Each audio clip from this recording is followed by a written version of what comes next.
Hey everybody, Current Timeline Charlie here. I just wanted to take a real quick minute here before our Christmas episode starts to let everyone know that we guest appeared on a couple of fantastic podcasts to help them kind of spread the Christmas cheer. First off, we went over to our buddies at Flicks and Friends and helped them cover Die Hard. Man, this episode was a lot of fun. Yes, we've covered it here, but I will always take an excuse to go cover it again on another show. Also, fun fact, someone on that episode had not ever seen Die Hard till this year. And no, they're not 5 years old. So that's going to be interesting for you to listen to. And after that, we also appeared on the show called The Evil Deaths. You may have heard us on here lamenting on, them kind of goading us into watching Feast. Well, that wound's still fresh right now. Nate has even gone over onto their show and they covered Slime Bolorama. Well, they invited us over for something we've never done before, and that was to cover a short film. Literally a 14-minute long film called Treevenge. And let me tell you, this movie had more to it than 4 hours of Feast had to it. I'm not joking. We had an absolute blast with those guys over there talking about killer trees at Christmas time. And it was a hoot, as Pete would say. So just wanted to jump on here, give everybody some current timeline things that are happening in our world right now for Christmas. So yeah, make sure you go check out those episodes. We had a lot of fun. Again, that's Flicks and Friends and The Evil Deaths. Please go check those guys out and everyone else that we support on our show and have a lot of fun with. And if you want to stay up with that, make sure you're checking us out over on all our socials on Instagram and Facebook. And without further ado, let's jump into our Christmas episode, Violent Night. Murdoch, I'm coming to get you. Remember, Sally, when I promised to kill you last? I lied.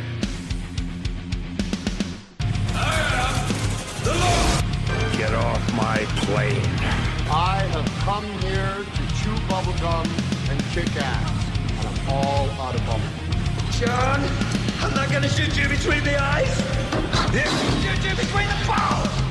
The disease, but I'm the cure. I'm gonna take you to the bank, Senator Trent. There can be only one. Dead or alive, you are coming with me.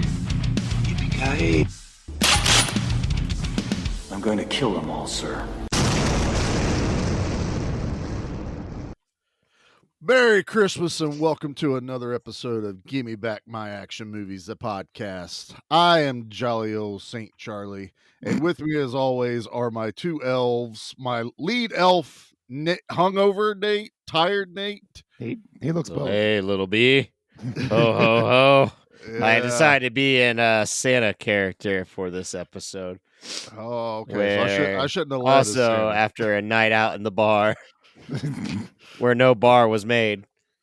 That's right. Just don't puke on the keyboard. That's all I ask. It's on him. And beside him is our tech guru elf, Pete. Hello. I have so much fun with this with this movie. Oh my! And I guess my voice is a little messed up too today. So, whew. Well, as everyone probably knows, and we've said it before, we are actually recording these ahead of time, so we are trying to be in a Christmas spirit, and we haven't even got to Thanksgiving yet, but we'll make it work.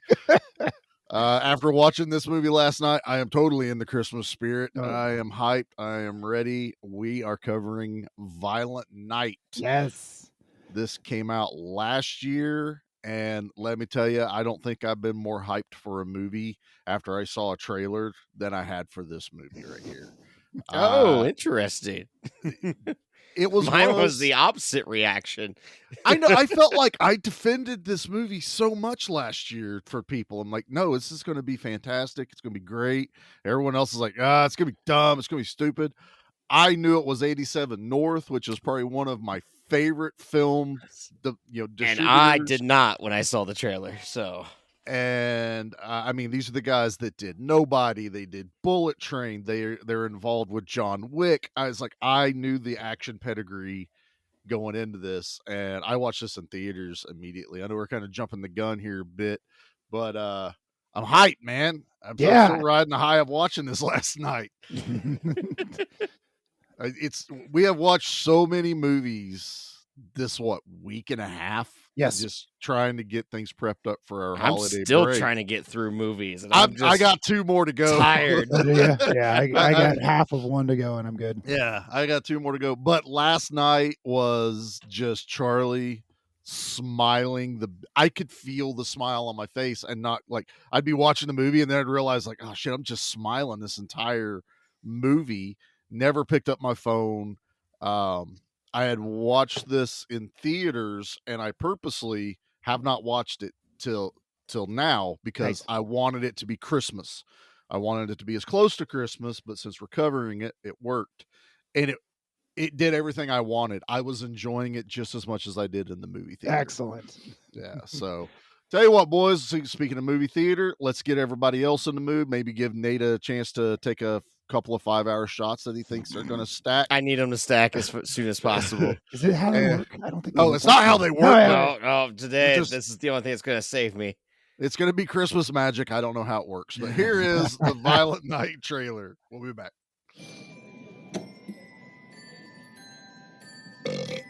You ain't driving, are you? I steer a little, but the reindeer do most of the work. This is my 4th year as a Santa. How about you? I started the whole damn thing.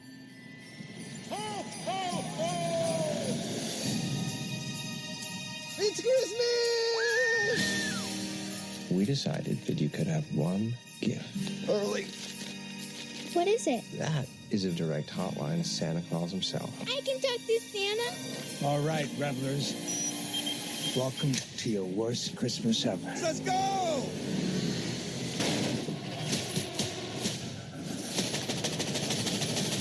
You have $300 million in your personal vault.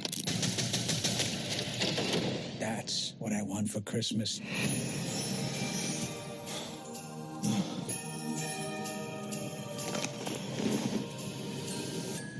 I don't want any trouble, okay? Something's gonna scooch up that chimney.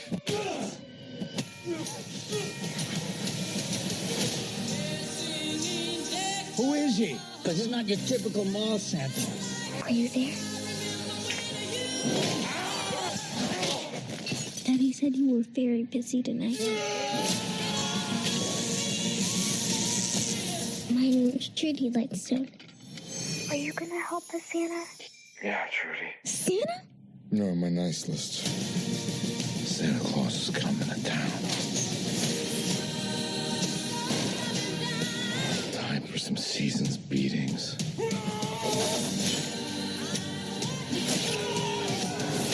Who the hell are you? Boss, what if he really is the real... No such thing as Santa. These bad men, they're all on my naughty list. Naughty. That's naughty! And what do you do to the naughty ones? I give them a lump of coal. Where is it? I gotta watch. I believe in you, Santa.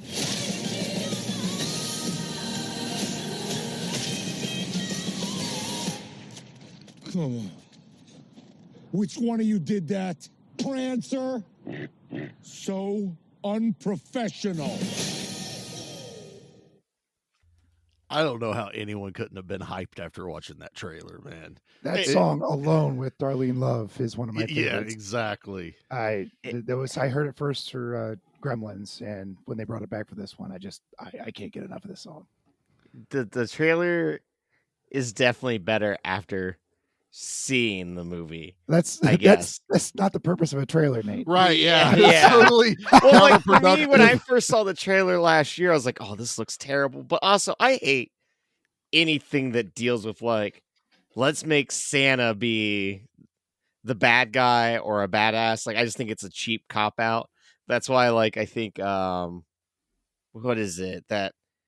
Like Terrifier's doing Christmas next year. It makes me roll my eyes. Oh. That Santa Bloody Santa last year I rolled my eyes at, but I actually was pleasantly surprised with. Just anything like that, I just think is silly and stupid.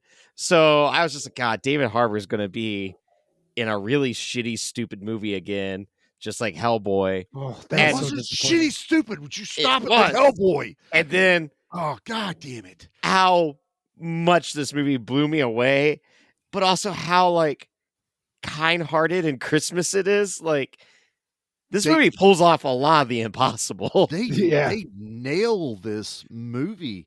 Pete, I'll get to you in a second. I know I kind of just laid into what I said. So we covered this back last year on the Action Elite, which we kind of compared this and Fat Man, which Fat Man with Mel Gibson, which is more of a real world version. I enjoy that movie too. I fell asleep with it and then never came back to it. Bah humbug. You I need to Nate. quit watching stuff when you're tired, man. But I just quit being tired, man. I Stop going told to concerts. Yeah, right. We got to record tomorrow. Maybe I should be fresh and perky. No, never fresh and perky. But I had said on there when I went to the theater, I took Anthony and Jackie to see this, and it wasn't like packed, but there was quite a few people there watching it. And the first couple of kills happen, and it's stone silent in the theater. And as the movie starts ramping up, I get more animated and I'm cheering when it happens. And I swear to you, people were just kind of look around like, wait, is it cool if we start cheering?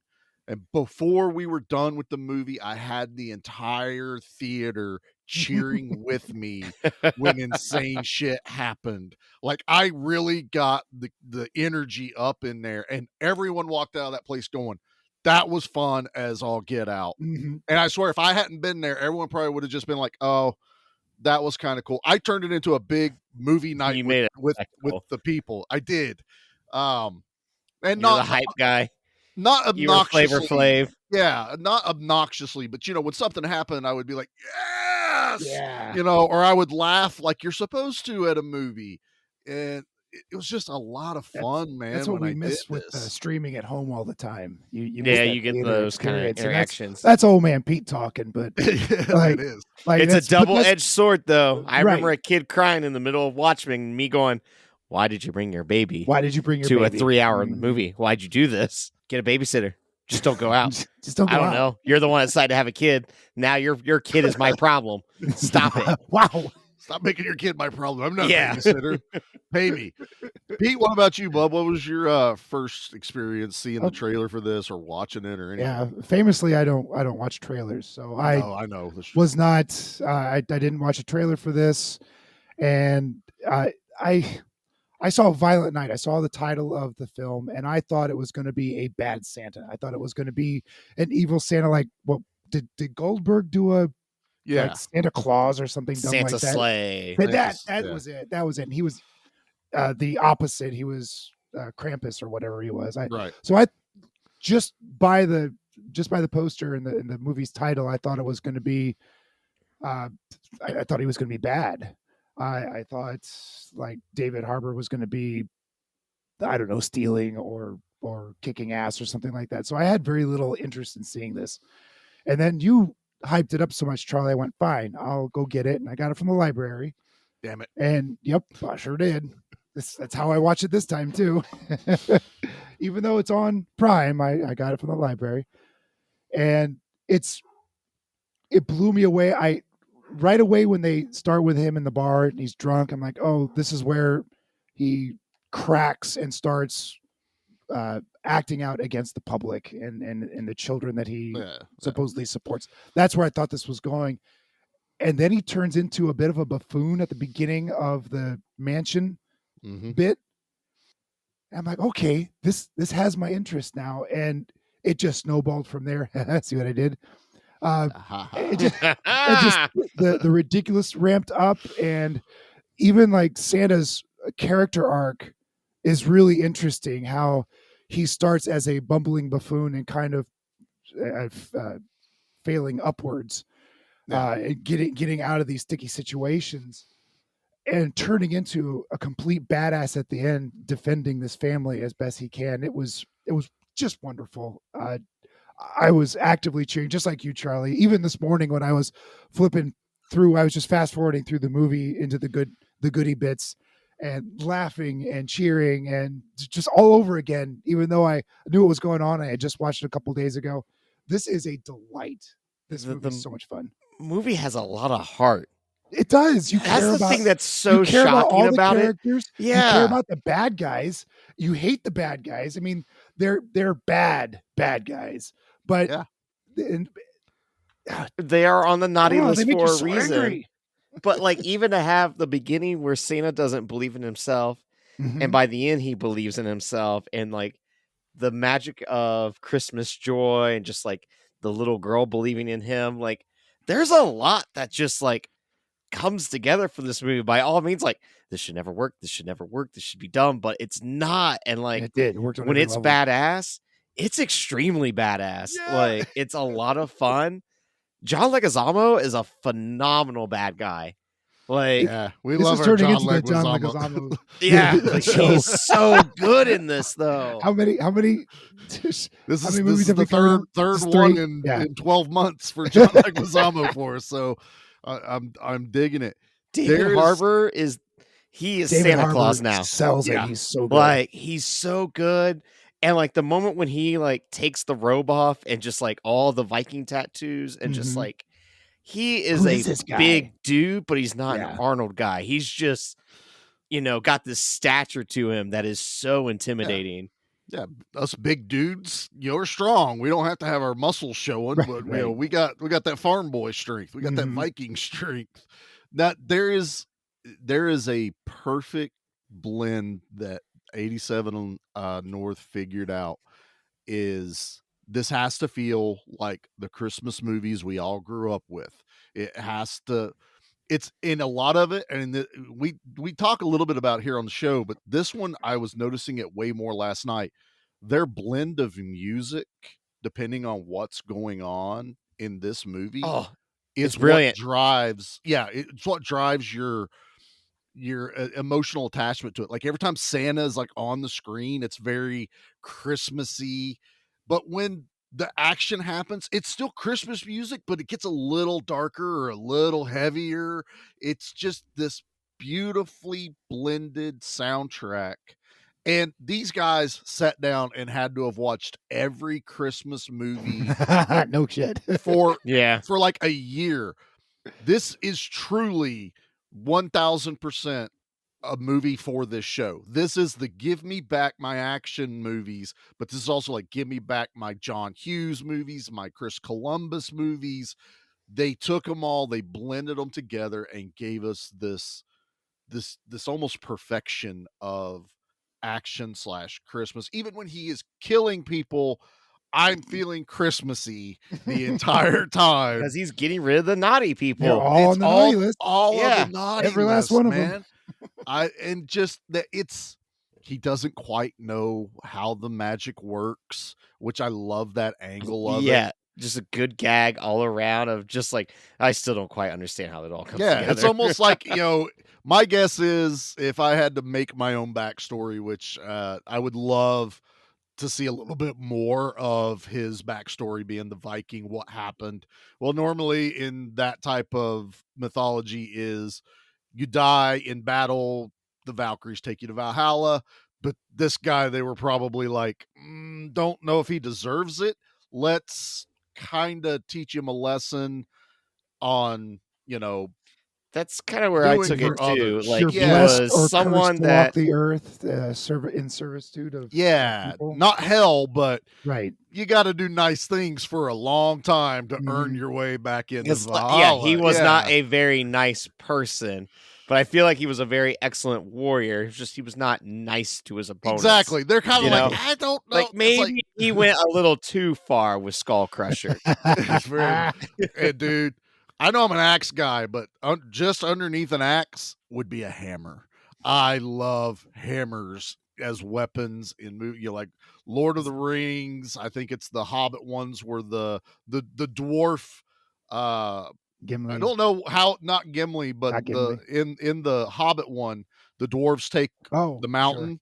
And then their relatives come, and I forget the one dwarf's name, but he has a giant effing hammer that is just, I look at it and go, I want to swing that hammer.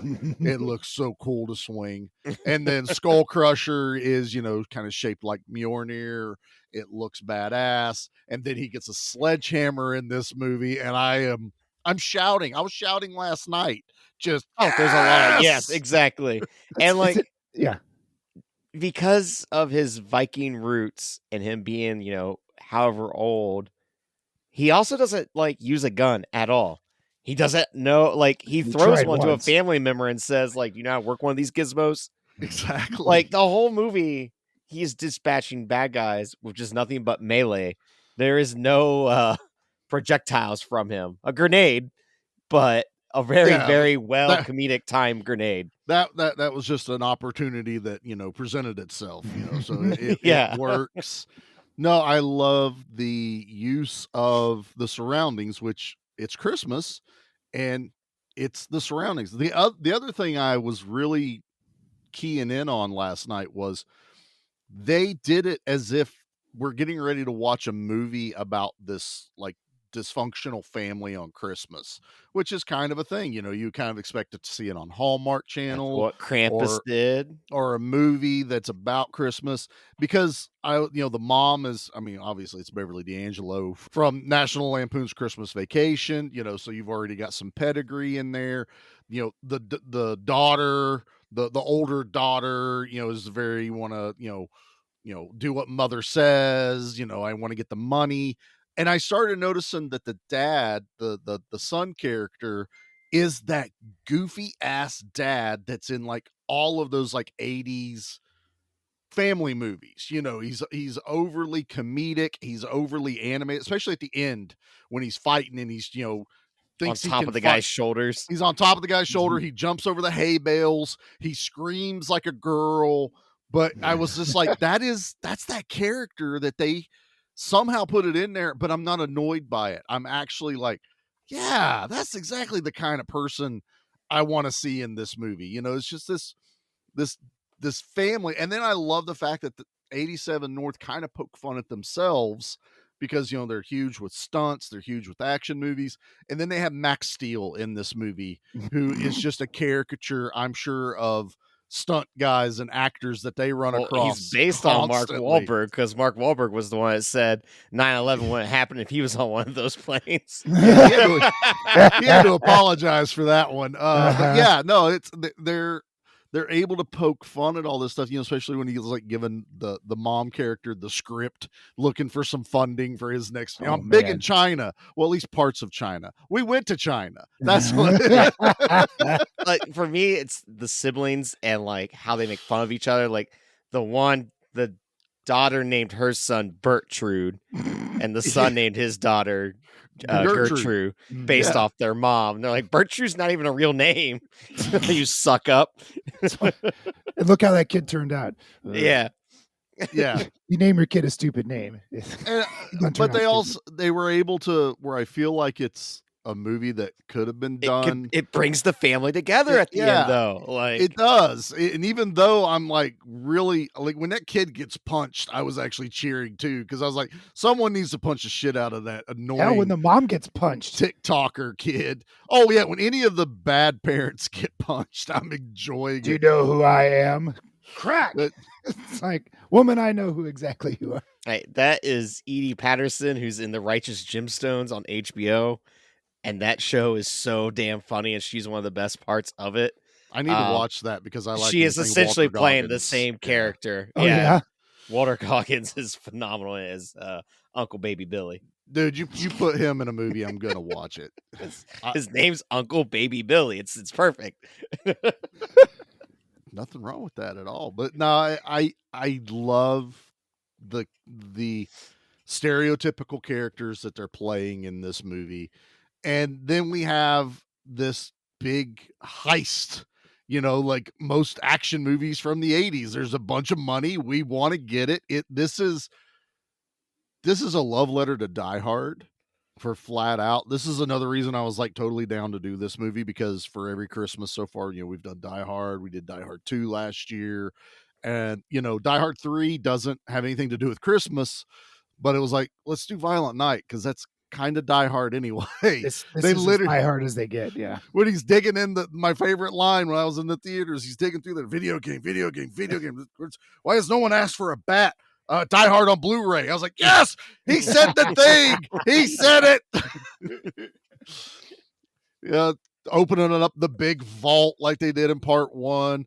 The bad guys at the supposed good guys at the end is the same storyline from Die Hard 2. Yep. And they all come in on snowmobiles. Every one of them. We get an icicle kill even at this point. It's God. Die Hard 1 and 2 combined.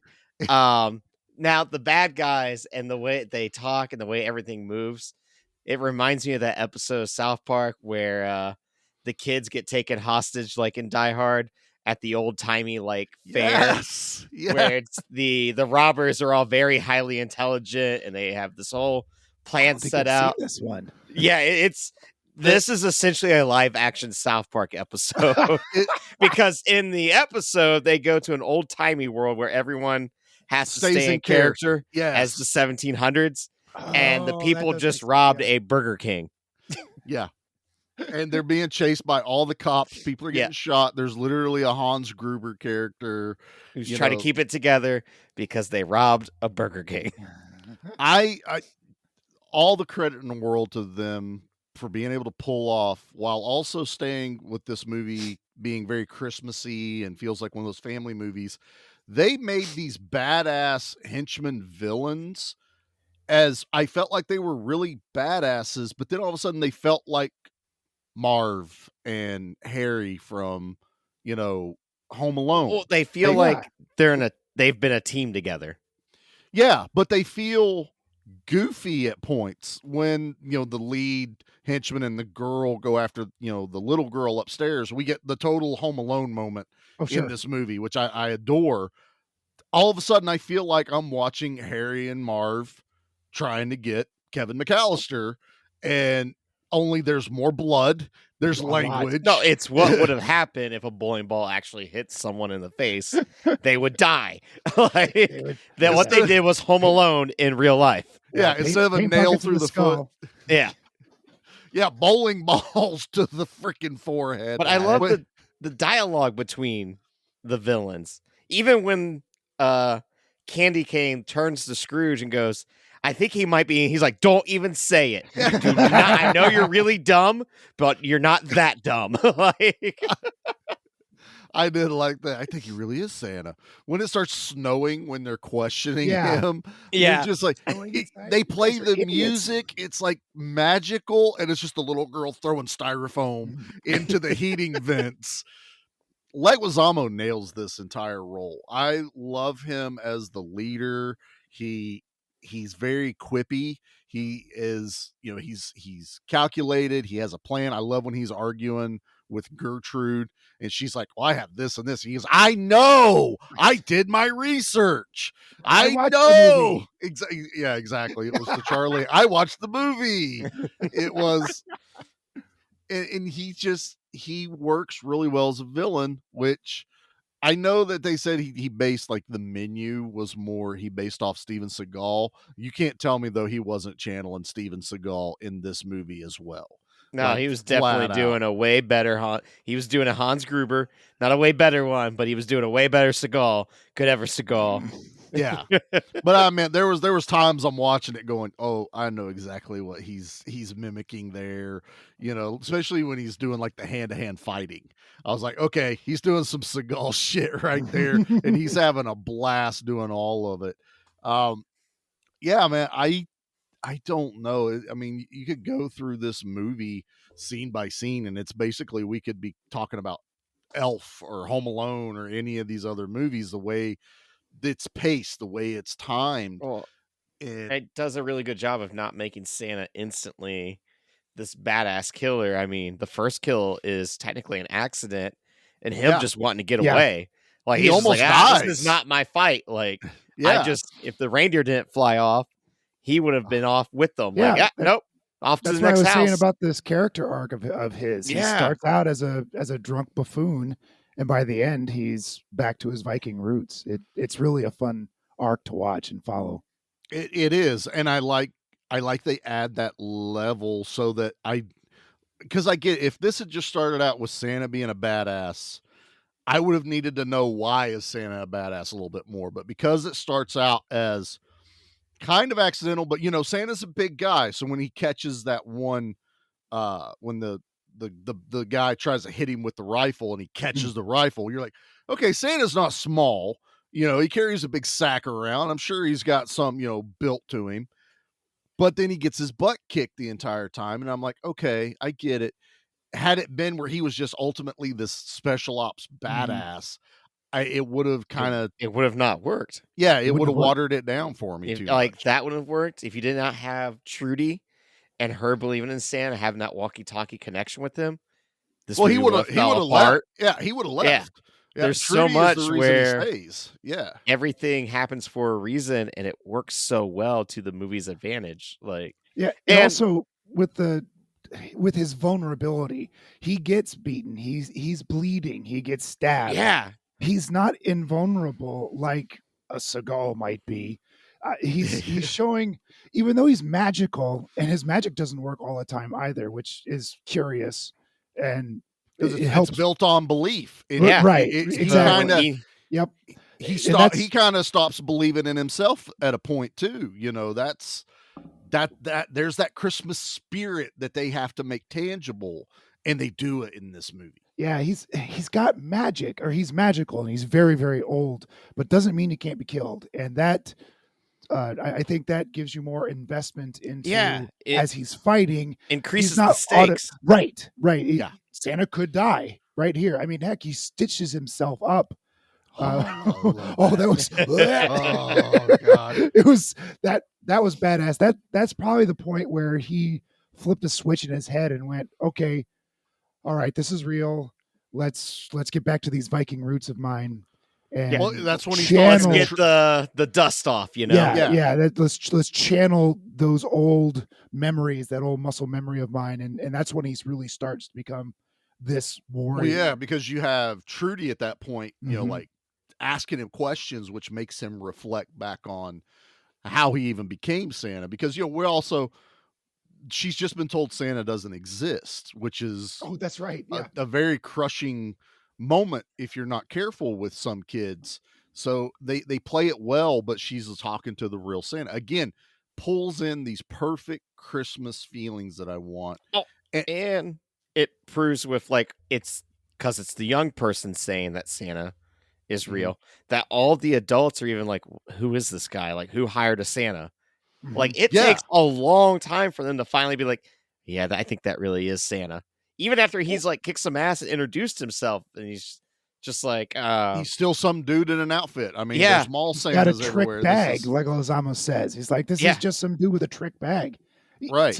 Almost to the very end, Lego Lozano doesn't get it, doesn't believe in it. Does not understand. And then till the very end when he picks up his magical scroll of who's naughty or nice, which I love how that works. And I love when he is first in the house pulling out and going, okay, I've got 5 more to go. Yeah. So he has a kill count. He has a kill count. It's very much like the John McClane, counting how many he's got left to go. Yeah. And then when the snowmobile patrol comes and how much that list increased. All the names. So then you're just like, it's body count. We're going to get so many deaths. It's so glorious. There was a point, and man, they nail it at the beginning of this movie to kind of set the tone for Santa. Was this the way Christmas as a parent? I know, you guys have families and stuff and you do Christmas, but as a parent, it's now my kids are at this age of, I want a gift card. I want this video game. And what's worse, at least kids can unwrap video games in this movie. Now, most of my kids are just I can just download it. I just need an Xbox card. I need this. And it's killing me because it's well, that kind of defeats the Christmas part. I can give you a gift card anytime, but it's also they don't touch anything else I get them. They don't. So I'm getting to this point now where it's more about just the build up to Christmas. It's the time, not so much on the day. It's the Christmas holiday in all, like an entire month of December. That's why I don't even care that the kids started watching the movies early. It's like, you know what, let's get us all in the Christmas spirit now. But seeing how disenfranchised David Harborough is, because he's putting the money in the stockings and he's just throwing shit all over the That place. opening montage is so much fun. Yeah. And then He's so pissed off at everything. you get those cool little moments of where he's somewhat reminded of why he's doing it. That little girl sleeping in the crib, the child, he walks over and he puts a present right beside her, then walks over to the dad and he takes the whiskey and puts a lump of coal down there. I'm like, yes. I'm gonna get lumps of coal and I'm gonna shove them up their asses. No, you can't. Let's stay on the nice list, Trudy. Let's stay on the nice list. Butthole. Well, that's kind of on the edge there. Anus. That's the technical. Well, that term. is technical. That is correct way. It's that, man. It's that level of in it. This is, if it wasn't for some of the language and some of the pretty grotesque violence, this would be a family Christmas movie to watch in my house. Give Liam about 2 more years. Yeah. And then I'll be like, okay, everyone, after National Gather Lampoon's around. Christmas, we're going to watch Violent Night tonight. Gather around, family. It's time for a tale as old as time. A heartwarming tale of Violent Night. Of the time that Santa learned to believe in himself again. That's right. Well, this is... And a lot of, like, David Harbour is so goddamn charismatic. Oh, that man rolled a nat 20 on charisma. Yes. And it's just like, this works so well because of his acting capabilities. And just, we already love him as Hopper on Stranger Things, but like, this is just another, like, he is just such a big old teddy bear. Mm-hmm.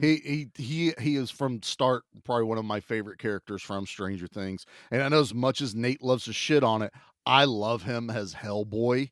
It's the closer to the comic version. I like him as Hellboy. I fucking hate that movie. I don't know why. It adds blood and language and gore and everything. Like, don't get me wrong, I love the Ron Perlman, Guillermo del Toro Hellboys. They're what we all started with, but I read the comics and that one is closer to the comics. It's just bad. It's not bad. We're covering it. Oh, boy. That way Pete and I could just tear it apart from limb. Yeah, you can try while Pete sits there and goes, that was actually really good, Charlie. Some nice CG in it.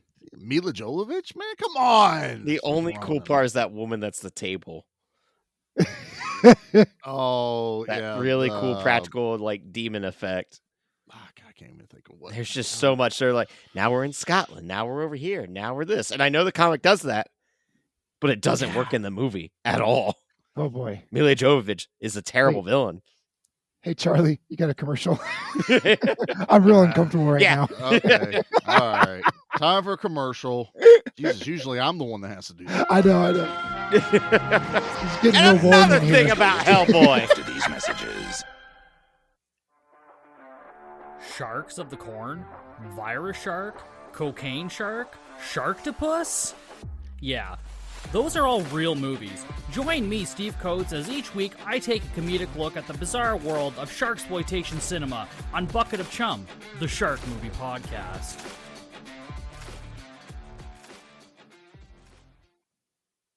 I didn't know what to get anyone for the holidays. My Aunt Esther is always a mystery. Uncle Charlie, shopping for him is an adventure. Now, my nephew Timmy was easy. All he wanted was, hey, this from Blockbuster Video. Then it hit me. I could make everyone happy at Blockbuster. And with Blockbuster gift certificates, Aunt Esther can rent all kinds of mysteries. Uncle Charlie can choose his own adventures. And I can have a wonderful life. Blockbuster Video. Give the gift of entertainment. We now return to the Transformers. Bucket of Chum is doing the Lord's work. Watching all really those. is. Oh my word! I did see Cocaine Shark. Don't bother. Yeah, just listen to his don't bother episode. with it. Yeah, it's but better. the one I really want to cover is called Cruel Jaws. It's like Jaws 5. Okay. I watched it a couple months ago. It's wonderful. An Italian direct-to-video. Yeah, it's real bad. I It's think it's got Dollar Tree Hulk Hogan in it. It's very funny. Ooh. Dollar Tree. All I'm not right. kidding. Now you have my attention. They use it the ba- Imperial March when they take their boats out into the ocean. It's very funny. I think Jackie and I watched Santa Shark or something last Yes, year. Good Lord. I thought that was pretty good. Oh, the Santa CG Jaws, I think. though. Santa Jaws, that might be it. Yeah. I don't remember. I don't know. The cover has a shark wearing a Santa hat. Yeah. Oh, that there's will like- trick you you can- sometimes. You can hear jingle bells as the shark instead of do do do do. You hear jingle bells. Yeah. Ching, ching, ching, ching, as he swims through the water. Very funny. Highly entertaining. We have a long sordid history with shark movies in my house. Ever since Jackie bought Open Water, she has not been able to live that down. And now when she picks me, she picked one called The Requiem or whatever it is with Alicia Silverstone. Worst movie I've ever seen. Wow.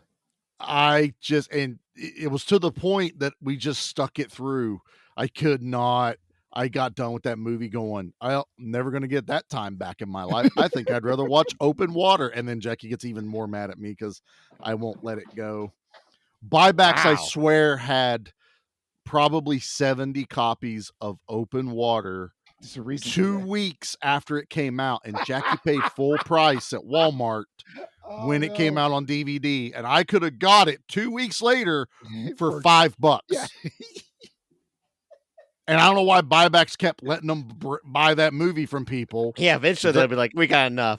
We got enough Open Water, and we have enough of the Matrix Reloaded. We don't need any more. Exactly. Yeah. I'm pretty sure they went out of business and there were still boxes of Open Water. I remember when I tried getting rid of my copy of Matrix Reloaded, the video store went, nah, we good. Nah, fam. We are. We already have enough. I'm like, but I don't want it. You don't want it. We didn't ask for this sequel. Nate, you're digitizing. I'm sure we caught all of that, but I want to see if I give you time to buffer up. Am I caught up now? A little closer. All right. Yep. Whenever Nate gets excited, he digitizes. It's yeah. Yeah. It's because he starts moving and the video's like, sit down, motherfucker. The internet's like, whoa, you can't be moving.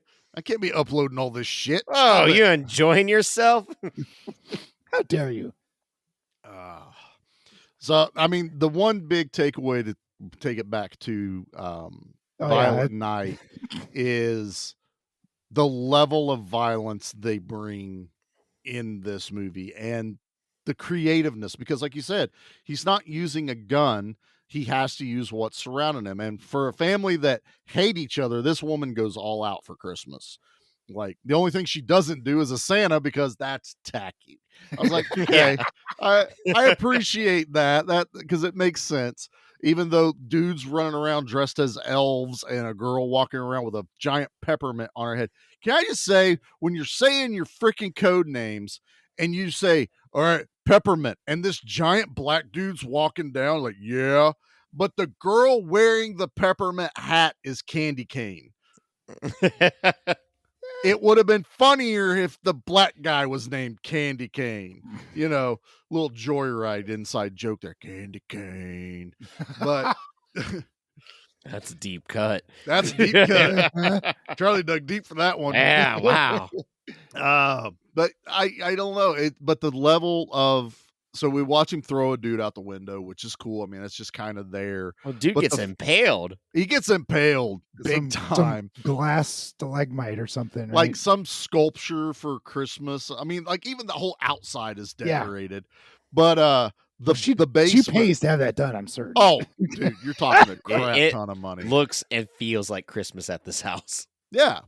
Well, it's that whole thing of we never actually know what Kevin McAllister's dad does for a living. Yeah, to exactly. live in that house, take everyone to Paris or down, wherever they go. In both even the movies. New York stay, like, yeah, that ain't cheap.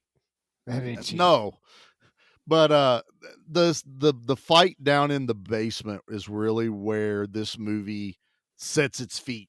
for the first time when he has to fight that guy. And that's the joke with, Die Hard on Now, Blu-ray. there was some pinball machine violence in this. Yeah, it I was, know. it was Okay. traumatizing. We have Okay, to just want to make sure you're all right, Pete. Because I'm a little. there I'm should still have getting been over it. Yeah. a pinball trigger trigger warning. warning. Trigger Trigger warning. Trigger warning. It's Pinball okay. machine gets It was destroyed. a fake pinball machine. That one doesn't really exist. It was Okay, so that's it good. was a machine, but it wasn't a real one. Okay. Now, Well, because thankfully. it's the same director as Dead Snow 2, Yes. means we get a lot of creative kills Yes. in this. To the point where Kill of the Week is going to be very difficult.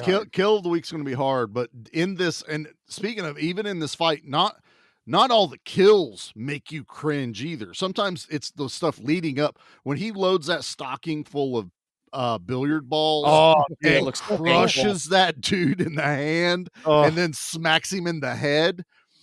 But then I love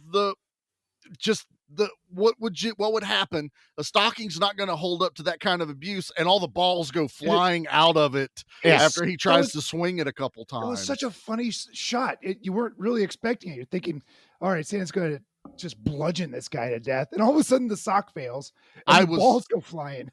I was waiting for a joke where he because he stops for a minute and he looks at the stocking. I don't know. I would have been tempted to have him actually open it up and go, "Yep, made in China," and throw it behind him or some shit. Because it's Santa Claus. You make your own shit, Yeah. But just that made in China. But he didn't want to mess with the numbers they would have got from China with that one joke. Right. You can't do that. It's him with the dartboard and using the darts to stab the dude. He flings those darts. Oh, they look out so of painful. He keeps punching them too. He's Yeah, into the guy. Oh man, because this guy is a much better fighter than Santa is at this point. Oh God, yeah. But Santa's he's twice the man. I mean, quite literally. He's got size on his. I mean, you throw your weight around, you Yeah. can hold your own against a for fighter sure. for a while. It's definitely the dude from Bloodsport, was Van Damme. Ogre, you're just a big dude that can swing your meat hammers and you're going to land one once in a while, but this is, and then it gets the creativeness of, he's down and out. What else do I have to throw? He's smashing his head with ornaments that aren't doing anything, but then he grabs that tree star and stabs it in the dude's eye. And that yell, good. That yell that guy does, that was a pain yell. Someone studied before Credit he got his to that big, actor. he gets the Scream award. He gets the Scream of the Week for he's sure. the Scream Queen of the Week for sure. Because I was like, that was, it's not your Wilhelm or just a regular. That was like, I'm in immense pain right now. And then he gets pissed off, and you're like, "Oh, this guy's still going," and he plugs the fucking lights in. Say, yeah, it could have ended right there. They killed him, but no, it's plugging the light in and then having the man's face catch on fire, and Santa's reaction of like, "Oh," and he's trying to fan the smoke away from him, and he's just moving up and down and side to side, like, "Ooh, that stinks. Ooh, that was a bad idea. You shouldn't have done that." And I appreciate the storytelling tool of the walkie-talkie that the dad comes up with the way, because he didn't get to take her to see Santa at the mall. Instead of, I remember way back there was like the number you could call to talk to Santa. It was the 900 number. It didn't realize it was costing you like $5 a minute to talk to Santa. But it was, here's a walkie-talkie. He only gives her one, which I thought, that's great parenting. That's exactly what I would have done. You'd be lucky if the damn thing had batteries in it when I was done with it. But you can talk to Santa, and he may not respond because he's very busy tonight. I'm like, bravo, sir. Bravo. But it's heartfelt, like the whole time with this relationship between her and Santa. Just like, it kind of like makes it to where like this is a very dark situation for a little girl to be involved in, but to give you like this breath of fresh air and levity to the situation. It's Santa calming her, almost, and it works because while he's calming her down and reassuring her and building that Christmas spirit, she's building his confidence up. She's giving him something to continue fighting for. It's like, even if I die, this little girl's gonna get Christmas. God, I And love for that. me, like, that is the stuff that I enjoy so much about this movie over the violence. The violence just happens to be the cherry on top. That's the Like, 'cause sprinkles, it's like, man. it's just one of those. It's like, you guys just made a good Christmas movie that happens to be violent. So, like, that's just something that should not work, as I've said. So, when it gets to the violence too, like the whole workshop, I don't know what building he was in, but when he finally It's like a gets the tool shed. sledgehammer, Yeah, it's a tool. There's a yard crew, a maintenance crew, Right. that takes care. Yeah, the gardener's shed. This is the big action scene, the one that's choreographed perfectly. And oh my God, the hilarious music behind it. Yes, the sledgehammer kills the jolly music behind all these ultra violent. The Happy Gilmore slice and dicing with ice skates, like. Oh God, he cuts a guy's head off with an ice skate. Oh, it was so glorious. The snowblower scene. Yes, so just. But again, even during all of this, we get a really cool moment of Christmas spirit because he's talking to Trudy as he goes in there and he's hiding. And she's like, "What would you wish for?" He goes, "I wish I could see Mrs. Claus again," because they explain there is a Mrs. Claus. They've been kind of, distant from each other for a while. Apparently, that's that whole cop, bad marriage, haven't talked to the wife in a while. He only works one day a week, God damn it. A week. Well, no, one day a year. According to Fat Man, it's a year-long process, man. You got to get all that shit together. No, this is bullshit, all right? He's got 364 days he can hang out with Mrs. Claus. He's just choosing to be distant. Maybe that's the problem. You just... absence makes the heart grow fonder. Yeah, that is true, actually. Just like, go do something.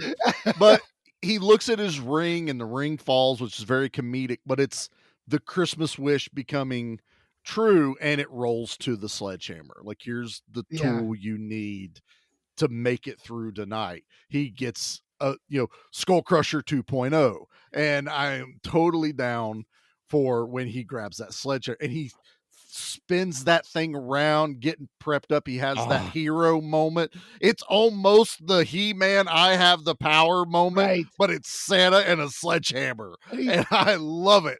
David it's like such a big dude, and he's flipping this probably 8-pound sledgehammer around like it's nothing. It looks tiny in his hands. It's wow. Dude is so big. It's like the director realized no backwards claw hammers is going to work in this one. We need a sledgehammer. We need a sledgehammer at this point. But to me, that's the equivalent of like Commando when Arnold's getting ready. It's the same thing. There's scenes where a movie has everyone's just loading all their guns. That Hot Fuzz parodies beautifully that just make you go like, yeah, stupid testosterone takes over, caveman brain, bash, kill, murder. That's what happens in this scene for me. Well, yeah, and there's little things that if you don't pay attention, it's like when he grabs that and they do that kind of spin around move, he had put his hair up into like the Viking knot in the back. Like he got the hair where it's not in his face. It's the transformation moment of, all right, gloves are coming off, quite literally. Dude, and when people get hit with this thing, they get fucking hit. He crushes that first dude's face. And it falls and the camera stays on the face and you're like, yeah. That's the family wholesomeness I need at Christmas right there. Crushing faces of all the naughty people in the world. Oh my God. And then I like the addition of everyone gets a body camera. You have the tech guy who's like coordinating everything and like all the cameras start. It's the Predator 2 scene. It totally is the Predator 2 scene. Gets all the way down and Santa comes out and then that tech dude takes off running and they fight and then the grenade, dude. It's in the hard trailer. Target scene. He drops we get the grenade in the pants. And he runs and then I gotta watch. And he turns around and looks and watches the explosion. That was the biggest yell in the theater for me, Yeah. and I had everyone cheering in the theater. Turns at that around moment. giggling. Like, Yeah, that like was cool guys walk away from explosions, but Santa watches them. Santa watches all the body parts go flying out everywhere. And it's like, Oh. you could tell he's like, it's starting to get happy that his old Viking ways are coming back to him, like he has a bloodlust. There is no doubt about it that he starts to really enjoy these kills because he's taking out naughty people. And like when he kills Candy Cane, because she's going to kill the little girl for the Home Alone scenario. Yeah. And just the way that he makes Trudy Don't look. cover her ears, close He's her like, eyes, isn't it? You need to turn around. Why don't you go ahead and cover your eyes? Oh, plug your ears, and why not sing Jingle Bells as loud as you can? Yeah. And that makes that scene so much more haunting where he smashes Candy Cane and just like, you trying to kill little girls is naughty. It is naughty behavior. Like, dude is just going off on her. Whoa, Nate, slow down. We cannot skip that whole Home Alone scene. I mean, you jumped right to the end of that, but we've got to start You're right. at the beginning of this. So take me away, Pete. Take it away. I'm going to try because there's a lot going on. And as we know, my memory isn't always the best. So the little girl is up in the attic making her own Home Alone death trap, pretty much, right? Yep. Booby traps. I can make booby traps. That's what I said, booby traps. And what was it? It was candy cane and gingerbread. Gingerbread. That's right. So they realize that she's up in the attic. Oh, and it starts right away. So the ladder comes down, right? Yeah, it's already out, and she has the nails and the drill bits at the floor. So it's like it's not hidden, which is it's out brilliant. in the open. Yeah, it's out in the open, which they automatically think like, sets them. She's booby trapped this, so we're gonna get around this stuff. Little do they know that there are layers upon layers of this booby trap. She's very clever too, very clever.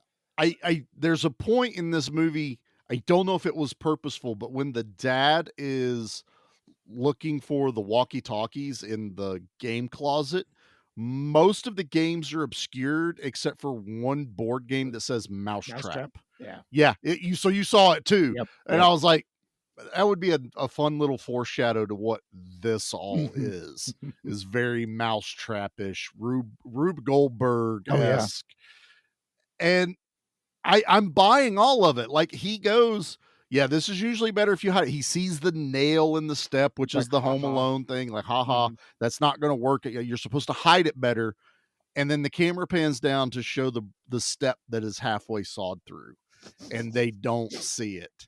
And that dude jumps up on that thing, and it breaks, and he lands not through his foot, not through his hand. It's so that painful. Nail goes through the lower part of his jaw. The soft part of under the chin. And he's screaming, and you can see the nail sticking up inside That's his a mouth. good effect. It's so it really gross. It reminds me of Timothy Dalton getting In Hot Fuzz. In Hot Fuzz as well. It hurts so bad. It's that and Punisher with Ray Stevenson when he runs the knife up in that dude's jaw. Such a tender part that's so it's not going to kill you. There's nothing there. Yeah, it's going to hurt, but there's nothing there. And then to have the bowling balls start to go down. Well, What's-Her-Face climbs over him to get up there. Yeah, she literally climbs over and he pulls himself up off of the nail. Oh, God. And that bowling ball hits him, and he lands on the trap that he was like, why did you put it here? When he gets up and that black, bloody gunk so gross. It's gross. It's just, blood is pouring out of his butt. He pulls that one and nail. He pulls that nail out. Oh, God. It's like there's a little hose and the bladder just goes. Again, it's not going to kill you, but oh my God, it's going to hurt. Yeah, you're going to have some pretty serious boo-boos. Did the other one too?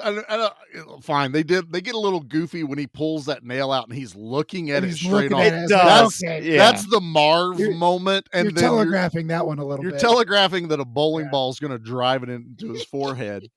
The one that made me go ow after all of that was the bowling balls rolling and Candy Cane's like dancing around them, but that one hits her in the shin. Oh, and I'm like, oh my God, that If would there was just... ever a, oh, you little shit. Like, that's that It one. was. I wonder if that was a real bowling ball because it hits her and it knocks her leg back. If that was just like a styrofoam prop, it hit her with some weight. That and she actress has actually to be stumbled. a stunt actress. Oh, they're all some of the stunt. everyone, yeah. She everyone was there. so good. Like even with the way that she fell into the sticky trap, the way that she contorts her body, She and bends then her when body she back. pulls herself up, and how she like doesn't scalp herself, but it's the equivalent with just the back of her head ripping off all the hair and the bloody Yeah, little. her I wish hat I could have in seen it between. because I feel like there was you see skull. I Ugh. wish I could see that a little bit better.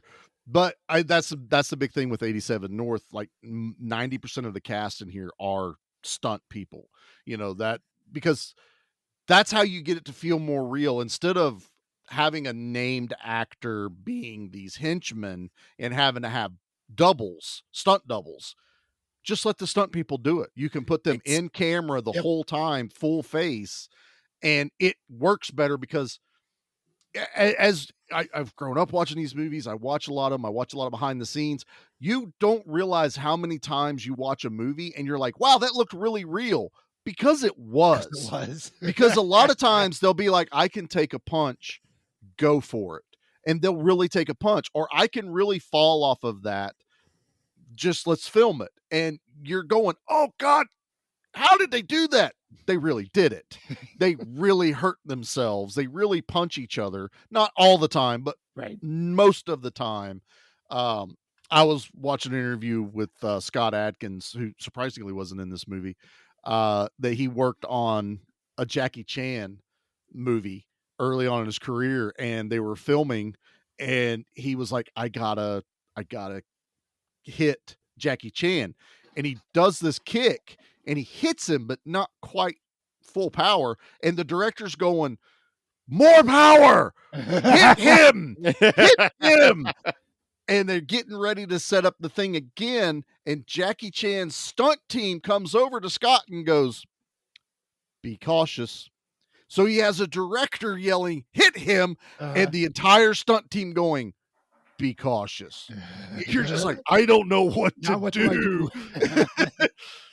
But so when you learn that these guys really just kind of go for it, I appreciate what I see on screen so much more. That just makes it all the more impactful, no pun intended, that they're taking this damage. And as Nate said, we get the awesome, like she's ready to shoot the little girl, and now you piss Santa off. You know, that whole... It's dark. I was not expecting real it. dark. I mean, First time he takes a full swing at her with that sledgehammer, probably broke a ton of ribs. And then, oh yeah, and then tells the little girl, "Hey, don't look, don't listen."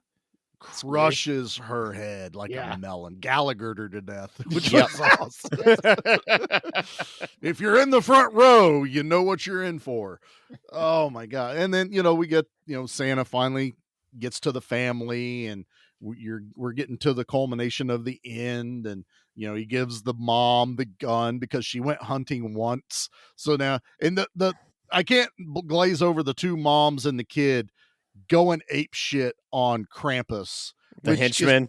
Probably one of my favorite henchmen in this movie. They the murdered Nutcracker, that dude. Yeah, the Nutcracker scene where they're like, let's put the guy's finger in the Nutcracker, and he crushes the finger, and he's like, no, we got this big one. Let's make it a Nutcracker. Bring his balls over here. I'm not touching his balls. I'll do it. And Krampus just raises his hand, and he's like, nom, nom, nom, nom, nom, I'm going to eat your ball. So you're like, this guy's a little unhinged. He's a little unhinged, but I like this guy for some reason. And they just go and they shove that poker through his neck, man. And it's just, they do that, and they're also like, it feels good to finally do a family activity together. Happy holidays, everyone. Now, the scene that we're about to get into with the finale of when it turns into the snowmobile fight, this is where I my only criticism of the movie kind of comes Oh, is the movie works so well when it's contained inside the house that once they get to them leading away, like Santa running away with the sled instead of jumping on Ski to chase him down, like there's a little bit where it just feels sluggish to me. Did anyone else feel that way? Because like that to me is where the action started to lose a little bit of its amazing pace, and I was just waiting for them to get back together for that one-on-one fight with Leguizamo. I think they have to build it up, but what I took it was the action side of me would have been like, okay, jump on the snowmobile.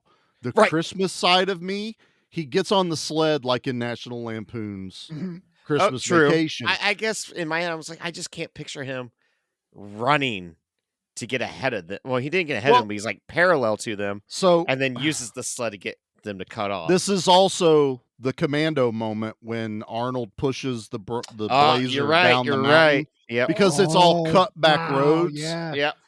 There's also another one that's fun is this is also a very True Lies moment when he goes running down the snow hill, sliding backwards, shooting at all of the guys that are on skis and taking them out one by one. True Lies is so badass.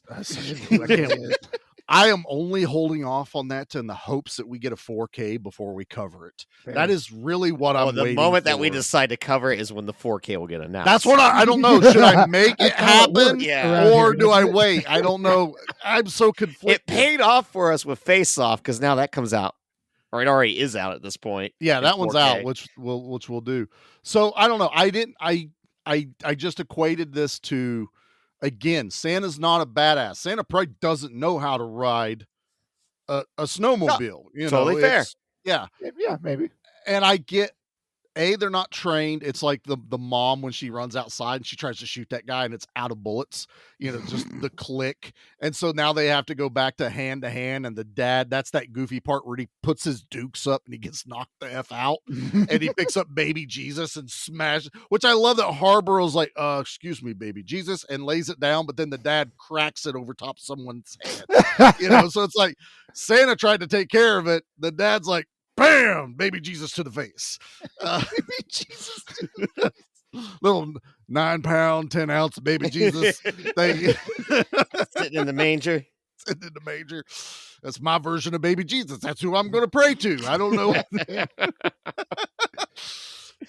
But I like the chase, and he does get on a snowmobile because he knocks the one dude out. I like that he rides it very funky. He's going left to right. He's all over. It's very weird. He's doing, yep. And that's what I'm thinking. I'm thinking they wanted to play it up that Santa just went with what he knew. He goes down and on a sled. That's fair. And it was like, how do you transition to get us to this final climactic scene? Getting us away from the house because obviously the bad guys need to ride off. They need to get away. And Leguizamo, to me, it was just a little clumsy. That was that's the only. I mean, it's fair. I mean, you can critique things when you are, but I also I love the fact that it gets to the point where Leguizamo's standing there goading him, and then the camera pans down to show the tree stump right behind him as Santa's coming full speed. Because you're just like, oh shit, and he goes, and it's a good wreck. Oh my god, it's amazing. A great wreck. He goes, he makes it into the building before the snowmobile is how much speed he had. And the way the snowmobile like crashes through and flips, that's the equivalent of the cop car at the climactic chase, Oh yeah, this is every trope that's from action movies. They figure out a way to make it Christmassy in this. And then we get a good fight. That's when Leguizamo sees the naughty and nice list. He really starts questioning who he's fighting. And then everything catches on fire because the gas leak in the snowmobile. So now we have fire and explosion everywhere. They come jumping out of the building as it blows up. And Leguizamo holds his own. I mean, this is definitely not your... Like, I don't think Hans Gruber was a fighter in Die Hard. No, he was the brains. Like, this guy is the brains and the fighting. But he's using a cliffhanger weapon. Yeah, he has a pickaxe, which I thought was badass. And, it's a really good fight. Sledgehammer versus Pickaxe and his, is it a blackjack or a Slim Jim, whatever? What do you call those? Yeah, it's a baton of some sort. A baton that he uses. It's like his main weapon. So it works. It takes the guns out of the equation, which is unfair in this scenario because Santa doesn't use guns. which is why the end of it is so shocking. But we get this awesome fight. But I tell you what, when I was watching this in the theater and I saw the chimney in the background from the fire pit, I went, Right away. I know what's going to happen. I didn't know how brutal it was going to be. Dude, was it was, that is one of the most unique kills I think we've ever covered. That honestly, way like, up there. if we have to be honest, and I think I'll say this right now, that is the kill of the week, but that's not one we're allowed to pick because you can't. I think can't that's top fair, it 'cause, yeah, you can't top it. You have even to down pick to this the kill. practical bloody the stump. Yeah, he's of a human bloody stump, and he giggles again. I didn't that work. He's got this big ass smile on his face after he does it. Oh. Yeah, he's like, I didn't even really expect that to work. And it did. Santa shocked himself. And then, like, when he gets shot, I'm like, who the fuck is left? I don't remember. Who's still there? I thought it was Beverly D'Angelo or whatever, how you pronounce her name. I honestly wouldn't have been shocked had it been her originally. Just her upset and just like, I don't know who this guy is. Can't trust him. Because I legit forgot that we still had one bad guy left. Yeah. I watched it again last night going, I totally forgot that guy was still alive because he gets shot. And I was like, wait, who's shooting him? I forgot about this. And I was like, oh, that's right. It's the Colonel. It's the last, it's the Black Colonel guy from Die Hard 2 that's left and fights McClane out on the wing. But it's this guy. And then Santa gets shot up and then Beverly D'Angelo shows up and shoots the dude in the head. I was like, yes! Instantly too. Just like, there is no really like long conversation or exposition. It's just like bang. And honestly, they've set her character up to be exactly that. Cold-blooded, cold-blooded, heartless. She only cares about her family. We haven't talked about the entire other subplot that the son stole money from her to get away. And she's congratulating him on that. She goes, that's exactly what I would have done. You're doing exactly what I expected. And I was like, you're my favorite. Yeah, exactly. That's why you're my favorite kid. That's why you'll go far in this world. And I was like, I like it because there's subtle things watching it the second time because he leaves her a note to say what he did. And the Krampus dude is just being psychotic. He's wanting them to open up Christmas presents. He's just having fun with it. And she reads the note, and if you watch it the second time, she go, okay, she knows. And he gets ready to confess, and she looks at him ever so subtly and shakes her head no, like don't confess to it. Don't tell him you know where the money is. And on the second watching, I was like, I totally missed all of that. Like I didn't understand. The first time I thought the son was in on it. I thought he set everything up. Oh no, same. Which is kind of like they do kind of lead it like that, like a red herring, but then it's not. Now it's the other guys that are in charge of her security. But the first time I watched it, I was like, oh, the son's in on it. The son wanted the family to get robbed, to humiliate his mom, everything. No, man, totally threw me for a loop on that one. And we get our family Christmas movie back that everyone has to believe in Santa to bring him back to life. He's still shot. He's still bleeding, but still doesn't quite understand how it all works. Still not quite sure how the magic works. And I'm fine with that. I don't need to know how the I love it. You don't have to explain it. It's a perfect dialogue choice. I think so. I think less is more. Any sort of explanation wouldn't be satisfying. I'm trying to remember, there was a movie recently that came out where they did time travel. It's like, it's just not even worth explaining. Like, it's just, like it would just bog you down if I were to tell you. So it's like, that was a brilliant way to just get away from like, wait, how's this time travel supposed to work? It's like, don't worry about it. Yeah. No one's gotten it right so far, apparently, but yeah, but I like it. And, then the reindeer show back up right at the end, which I think is funny because he's yelling at them the whole time. He's mad at them. Then he realizes they brought back his spare sack. Yeah. And I caught this in the second viewing and I didn't before. He mentions the elves in the second time I watch it. Yeah. He goes, oh, you went something about when he's mad at him, I'm going to chop you guys up and feed you to the elves. He's yelling at the reindeer. And I was like, wait, so there are elves? Because I was thinking it was just the bag. Santa, Mrs. Claus, the bag makes the presents. No, there's elves in this story of Santa as well. And then we get the John McClane, chance to get back with the wife that the wife had sent Skull Crusher just in case he needed it. Because they knew something, the reindeer came. It's like there Something was up. gunshots. Yeah. The gunshots scared us. And Mrs. Claus sent Skull Crusher, which I was like, I kind of wanted him to use Skull Crusher, but I'm okay that I he know, at least. but we are getting a sequel. So Are we? hopefully Skull Crusher, can be used. I don't know how you would do a sequel to this at all. This feels like a perfect one shot of a story. I will agree with that, but I'm also like, I want to see what they can do. If they pulled this off, I want to see what they Someone can do. said that about Die Hard, and it didn't come out. I like Die Hard 2. Shut up. Not you a good what movie. Happened? You remember what happened last time? Are we going to have a repeat of Last Christmas? Violent Night 2 could really go Die Hard 2, and that's not a good direction. They already went Die Hard 2. Mrs. Claus is just stuck on a plane the whole time. It's going to be Violent Night with a Vengeance. If they did that now, I'm all on board, because if it was Violent Night with a Vengeance, oh, buddy. Sam Jackson makes a cameo. Yep.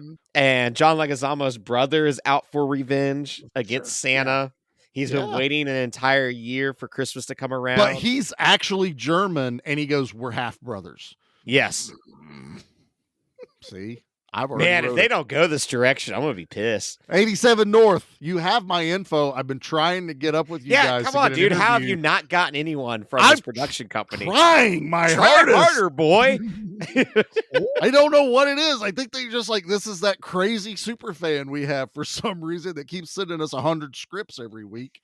I'm sorry. I get really excited when I watch When we these. get done with Neon Maniacs, it's got to go to these guys. That's right. Yeah. I'm sorry, guys. You got bumped. I got to do Neon Maniacs first. Yeah. All right, guys. Well, let's jump into the fun part of this. Let's do the body count. What? This wasn't the fun part? It's all been. Oh, okay. Yeah. I want to make sure I didn't miss anything. Leave anything for us? Just bodies. Body count. Body count. Body count. Body count. Oh, boys. I'm very curious. Oh, boys. It's a bunch. I feel like it's a lot, but it's not overkill. It's a contained. Yeah. It's not like Dead Snow. Yes. We're not going to be 134 or whatever. No. Now you got me questioning. There's a lot. It's It's 60. Is it really? 60 Wow. is the count. Well, how many? There must have been more soldiers. There was just a ton of soldiers then. There was a ton of soldiers. There was actually a lot of unnamed henchmen. Plus, there's a lot of the real house help that died. Oh yeah, that's true. I mean, we didn't even talk about when they my infiltrate. dude. They just take out everyone but the family. The most heartbreaking moment in this movie to me, and it happened so damn early, was when Al got shot in the head, man. Yeah. It's like, you don't kill the Al in the movie, who's obviously Al. Al, right. That's who they're naming it after. I wish they would have gotten Reginald Vell Johnson to play that role. I think that would have been amazing. That would have been so awesome, just a little cameo of Al working the front gate. Either it had to be something with scheduling or something. There's no way someone didn't go, let's email Reginald. I bet we could get him. Yeah. They're not doing a Family Matters reboot or anything like that, so it'll be fine. That's one of my favorite skits of Key and Peele is the Carl Winslow Reginald arguing with the agent about how Urkel has taken over the show. Oh yeah, and like Urkel comes out and he's actually a very dark character. It's super dark. Oh my god, it's such a good skit. I love it. He turned Carl into a car and I wasn't even in the episode. It's just so good. The count I went through was 60, and honestly, there's a lot of carnage in here. He probably kills. If you look at the screen of the body cam footage of all the soldiers that are running in there, there's probably 15 guys just in that one scene because of just all the. Oh yeah, like it's a lot. That's where Yeah. it's like, kill of the week's a little tricky. Yep. So from my research on it, which is the wiki that has like the kills for fandom and stuff, and it was 60. So, and I'm subtracting. They even added potential 3 kills on the flashback where he's a Viking, and they counted him dying. I was like, you don't do that. Stop doing that. It doesn't count. He got back up. So, all right, now for all the fun we've had, now it gets hard. Killed anyone? Yeah, but they were all bad. We got to pick our favorite. They were all naughty, actually. Yeah, all of them were naughty. I'm going to give Pete some time. Nate, what is your kill of the week? I think I'm just going to go with the entire ice skating scene with the ice blades because it's just so cool. And it ends with a great crescendo of an ice skate stuck to a pole between a man's throat, and then the body falls, and then the head. Pretty good. Yeah. It's such a good gag. And it's, God, when he's slicing and dicing people up, like that, my kill of the week is multiple kills. He pulls a wrong turn kill, when the axe comes through that chick's head and the head's still sitting on top of the axe. Very much, I like that one. Pete, what about you, Bubba? It's the first time Santa starts getting his groove back, I suppose. So the guy who gets the star in his eyeball and then he turns on the electricity. Such a good kill. It was such a good fight too. Yeah. Even one of the things that made me laugh the most was David Harbour is going to try to jump over the pool table. Yes. And he rolls. That was me 1,000%. I think I can. Nope. Can't jump it. I'm going to roll around it. That's too hard. I'm just going to roll right over the pool table. I just pulled a hammy. Nope. Ow. Cramp. Yeah. It was such a crescendo or an exclamation point on the end of that fight when he just plugs that in. And I didn't see it, like the first time I watched it, I didn't see that that the star was attached to. Yeah, I thought it was a separate star, just its own thing. So it was a surprise when that guy turns around getting Hulkamania because he's pissed off and in pain. And he just plugs it in and his head catches fire. Oh, God. That was... And then fanning the smoke. Yep. It's just the joke just kept going. I also like that Pete said Santa gets his groove back because now I'm picturing a sequel could be like Stella gets her groove back, but it's Santa trying to butter up Mrs. Claus again and just like, baby, I'll be good this time. I've been away for too long. Well, you can tell I got kids. I immediately went with the Emperor's New Groove, and I was just like, wrong lever. That's where I went. Kronk. I love Kronk. Pull the lever, Kronk. Wrong lever. Oh. Well, I guess that leaves me. I do have a favorite, but and I'll tell you what my favorite is the grenade. Santa to stop and go, I gotta watch. And he turns around and it blows this dude up all in camera, in scene, body parts everywhere. I love it. But in honor of what we've done in the past couple of days, a couple of days for us, but for the past few weeks, my wintertime pick of cliffhanger, I have to honorable mention the reverse cliffhanger in this movie when the guy falls on the stalagmite instead of getting shoved up into the stalactite. I was like, it's reverse cliffhanger, bitch. I love it. So that's my honorable mention just because we covered cliffhanger not too long ago. So a lot of fun, a lot of snow in this one. I think I made up for the lack of snow in Dead Snow. You did. You definitely did. Santa hits someone with a snowball, damn it. And it's awesome. I was waiting for the snowball to explode with Santa magic. Or just go the way that he was through the guy. compacting it. Yeah, I was like, oh, they're going to have some sort of magic gag here. When it didn't happen, I went, oh, he just threw a regular snowball. That's just funny on its own. Santa was being a dick and put a lot of ice in it. Yeah. His nose I mean, it's some gravel. I was worried it was going to be like they were going to do a take on Elf when Will Ferrell's like throwing he just starts throwing it, snowballs. Really I was like, okay, I'm glad you didn't go that. Would Would have been awesome.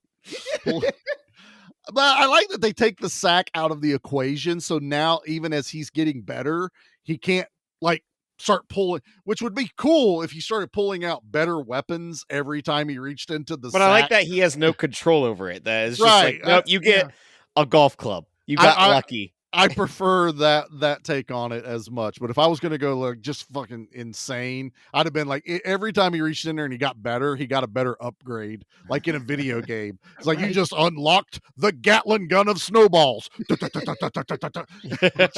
took all the bad guys out. Oh, this has been so much fun. Let's rate this bad boy.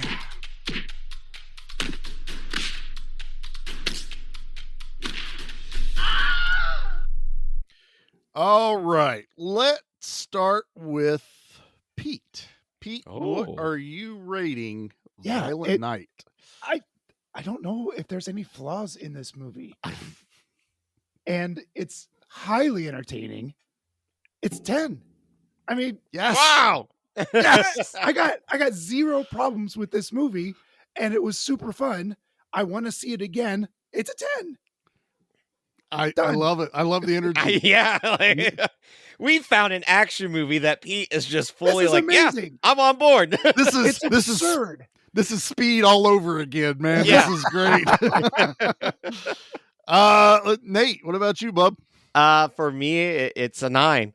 My really like yeah, humbug to all of you, Scrooge. that is a very high praise because I do not like Christmas movies at all, and the fact that this wins me over with Christmas spirit and like it's heartwarming and it works, and god damn is it so much fun. My only problem is just that slight slog of just trying to get Santa to the climactic fight. That's it. And like, I don't know how you fix it either. Like, it makes sense. A whole point. Yeah. I feel like I explained it, but it's fine. I know you did, but it's just you did good too. Stuck at a 9. It's fair. It's so 9. What about you, Charlie? I'm standing tall with my boy Pete. This is a 10, man. Glad when you two get the match. This is now in the rotation for Christmas movies. I feel that. Yeah, I feel this has earned its badge very quickly. This is probably the one I will start watching right before I watch Die Hard to get me amped for Die Hard. You know, it's just one of those, it's going to be a tradition, man. And honestly, once, Liam's a little bit older, this will be we all get together and watch Violent Night, man. It's just so much fun that, I have no complaints about it. It gives me everything I want. They nailed the blending of something no one's tried to really do before. Like, to honestly try. I know Fat Man came out first, but Fat Man went a little darker, a little more realistic version. I also remember, like I said, I fell asleep. But I remember just like, there's no action happening, and then I fell asleep. It takes a little bit, but it's more of a drama. I don't want to say drama. It's not as much action as this for sure, but I do enjoy Fat Man. But this one, I'm with Pete. There's no flaws to it. There's nothing I would change. I want more. And it left me wanting more for sure. Mm-hmm. I never felt like this movie was way too long. I really think this one hits I want to say, I got it pulled up here on IMDb. It's an hour 52 and it didn't feel like it. It didn't. I know I've been complaining about long dragging movies lately, and this one is actually an hour 50 and it doesn't feel goes. Yeah. There's not a moment where I pause it where I'm just like, oh, how much longer? No. Yeah. Now, unlike a certain movie that we covered for Thanksgiving, where it's part 2, and I'm like, my God, why won't this just end? And it's only an hour and 20 minutes, and it still won't end. And this is, 40 minutes longer and far more entertaining, and I don't care. Right. Well, I'm just going to remind you picked all that. Yeah. That all Trust falls me. on you. I want to punch myself in the dick. Ow. Why's he got to make it so painful? I deserve it. All right. Well, for as much as we love this, Nate, do you have a Scroogey review? Oh, do I ever? Oh. I'm the trash man. I come out, I throw trash all over the ring, and then I start eating garbage. and then I pick up the trash can and I bang the guy on the head. Oh, that's going to be a disaster. Now, let me say, usually there are sometimes we do movies that we thoroughly enjoy, and I can't find a 1-star review, and I have to go to some other sites and stuff and find one. I got to dig one up. Yeah. And I thought for sure, I was like, oh, there's not going to be a single bad review for this. There is a plethora of bad reviews for this movie from the people, even though it seems to be on the same theme as this one. So here we go. This comes from R. Riley9945, who reviewed this in March of 2023, gave it 1 out of 10, and said Chris Kringle as Rambo. I am not sure how many times I'm allowed to use the word awful in an IMDb review. The script was awful. The acting was awful. The music was awful. I popped the DVD in. Thankfully, I took this out of the library.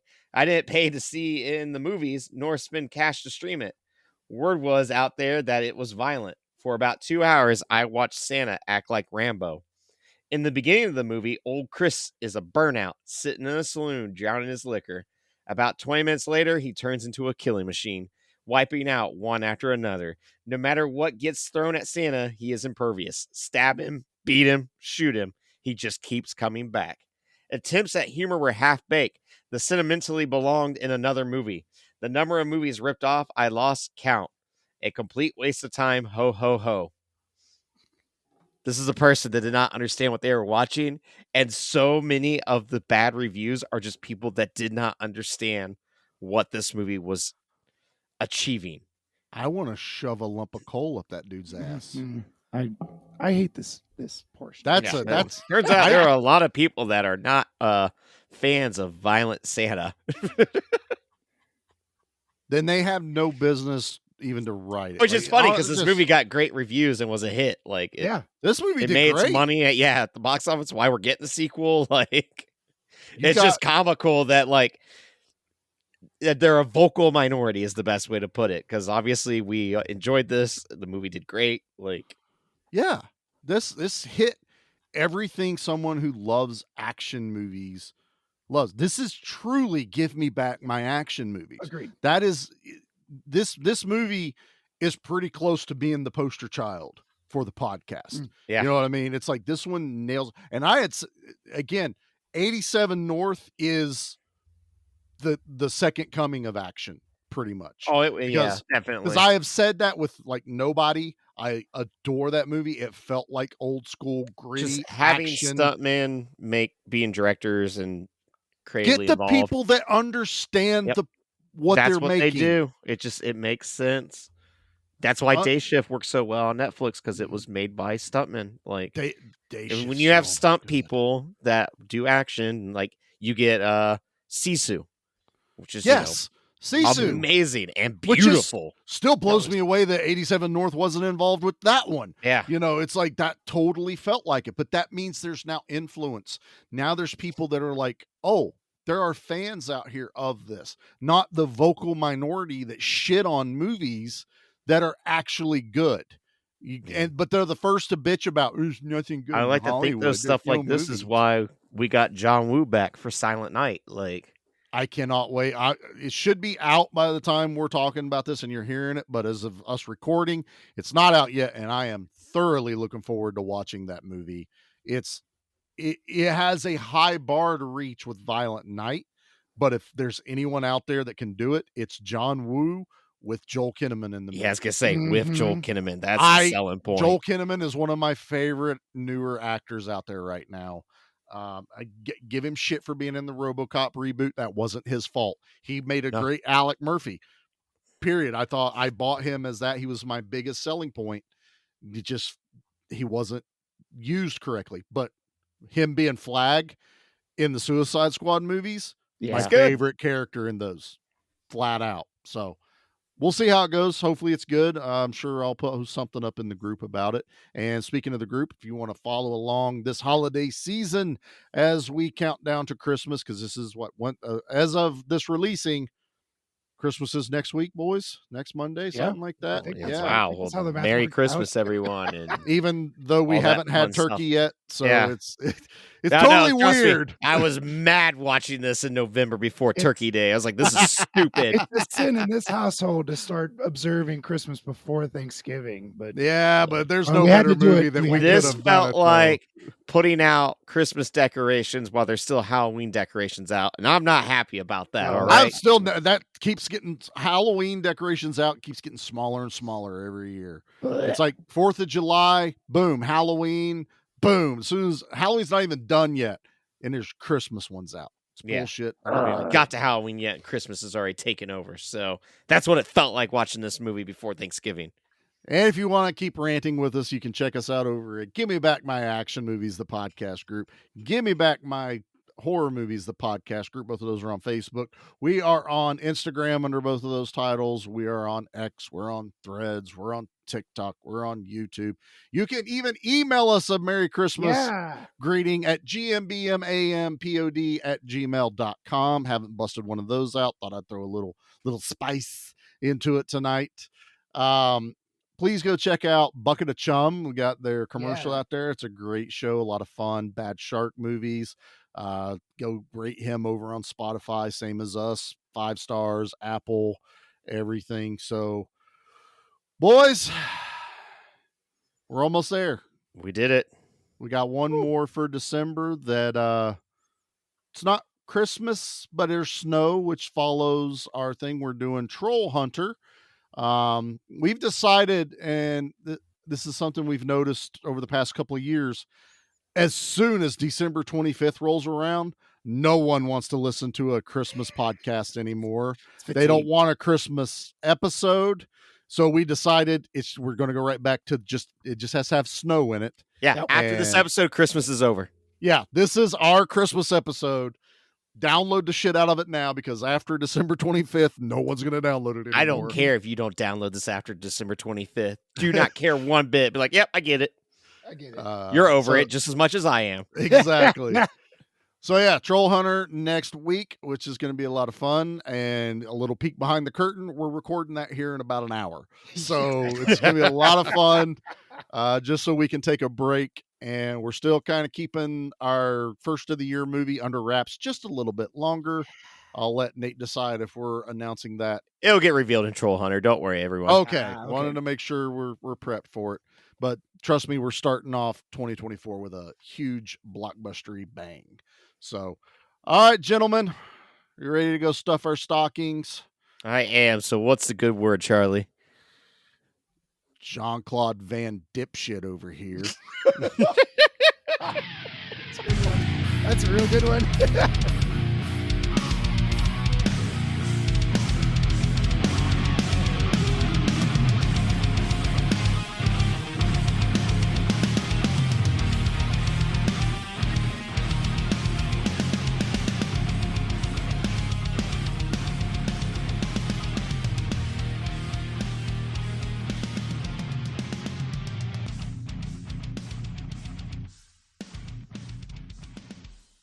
Hey guys, it just hit me. Like, so you know how ever since we took down the defenses and there's no more gunshots and no more like beeps and bloops, when certain words are said, and we used to be confined to a PG-13 rating before we decided to grow up, and we were allowed to go see R-rated movies by ourselves now. We can say the Die Hard catchphrase now. Oh, you're right. Yeah. We've never done it. Yeah, like it's always, it's basically been like a Live Free or Die Hard, where like the gunshot happens and you're like, oh, that's not what I wanted. Like, why'd you make Die Hard PG-13? Please stop doing this. That was us, and now we got our big boy pants on, and I feel like because it's Christmas, like maybe we should do the thing. Then let's do it. We do it all together on the count of 3. Yeah. On 3 or after 3. Oh, damn it, Riggs. Well done. Another Christmas movie. All right.